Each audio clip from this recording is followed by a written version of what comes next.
Peshawar high court نے opposition leader Khyber Pakhtunkhwa assembly عباد اللہ خان کی ماہ اپریل کی بجٹ جاری کرنے کے خلاف درخواست پر سماعت ہوئی ہے۔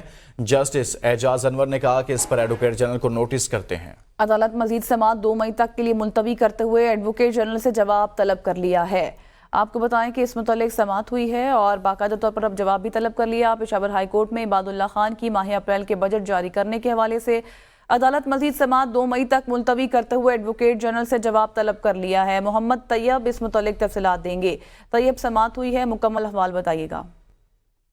جی بالکل، جو opposition leader Khyber Pakhtunkhwa assembly میں عباد اللہ خان، ان کی ایک درخواست پر آج پشاور ہائی کورٹ نے سماعت کی، اور سماعت کے دوران جو اپوزیشن لیڈر کے وکیل تھے انہوں نے عدالت کو بتایا کہ جو صوبائی حکومت ہے انہوں نے 1 ماہ اپریل کی بجٹ منظوری دی ہے، اور یہ انہوں نے اختیارات جو استعمال کیے یہ نگران حکومت کے اختیارات استعمال کیے، کیونکہ آرٹیکل 126 کے تحت یہ اس بجٹ کی منظوری دی گئی ہے۔ تاہم جو قانون ہے، یعنی جو موجودہ حکومت ہے صوبائی منتخب، ان کی جو آئین میں شک ہے وہ آرٹیکل 125 ہے، لہذا انہوں نے 125 کے بجائے 126 کے اختیارات استعمال کرتے ہوئے 1 ماہ کی بجٹ کی منظوری دی ہے، جو غیر قانونی اور غیر آئینی ہے۔